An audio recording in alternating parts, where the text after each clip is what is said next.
In this video, we'll see the problem kth largest element in an array.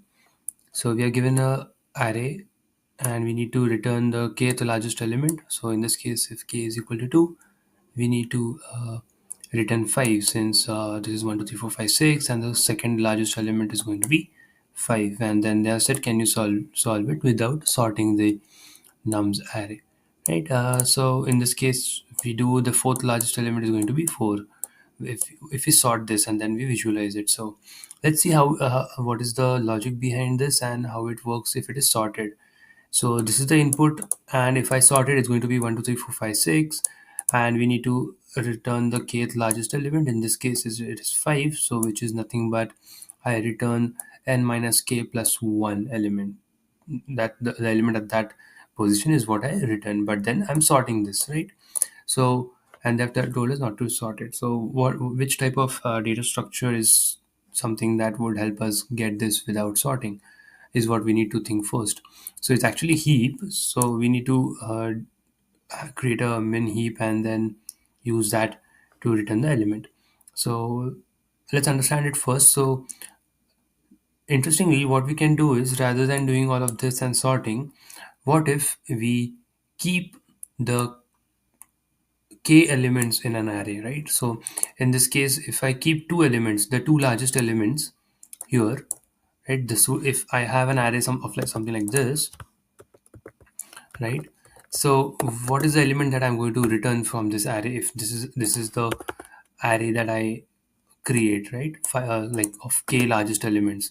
In this case, I would return 5 because they are asking for the kth largest element, which is nothing but the smallest element in the kth largest elements of array, right? So of two largest arrays, I return 5 because that's the kth one, which is the smallest one. So is there a way that we remove all these elements one by one to the point where the length becomes 2, and then we just return the first element of that, the smallest element of the kth largest element of arrays, right? So is there a way that we could eliminate or remove these elements? We come at this stage and then just return 5, right? And that would be the answer. That's how we use min heap over here.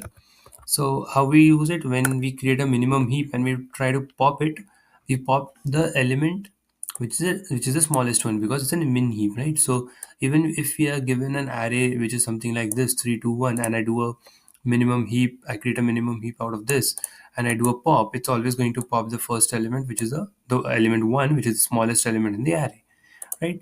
So the idea is I would be popping all the elements till the length of the heap is greater than k, right? Once it is at k, I just return the element which is at the top of the main heap, which is going to be the kth largest element, which is nothing but the smallest element in the largest array that we are left with of length k, right? So that's actually the entire solution. So if so just for reading purposes, I'll create this copy which is a min heap, and if you want to do min heap in Python, we have to import heapq, the library, and then we do heapq dot heapify, right? And we heapify the array. So once we do this, now whenever we do a pop on this element, is always going to pop the smallest element. Okay, in Python by default it's going to be a minimum heap, and if you want to create a max heap, you have to add a negative sign to it, and when you pop, you have to make it positive again, and that's how the max heap would work. But in this case, by default it would be a minimum heap. We have got that. The next thing is we just do a loop till, like I said, till the length of the heap, min heap, is greater than k, right? So it is 6 right now, and the value of k is 2, so 6 is greater than k, yes. So what I'll do is I'll just pop it.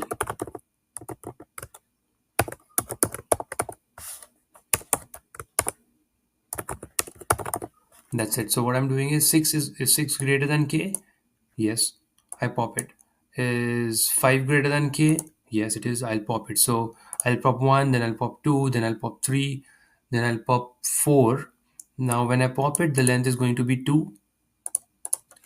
Is 2 greater than 2? No. So if it is no, then I just return whatever value that I have at the top of the heap, which is actually going to be the kth element, right? So that's the simplest solution that I've come across, and this is how it runs. So let me submit this, and then you uh, have a solution for this. So yes, that's the solution.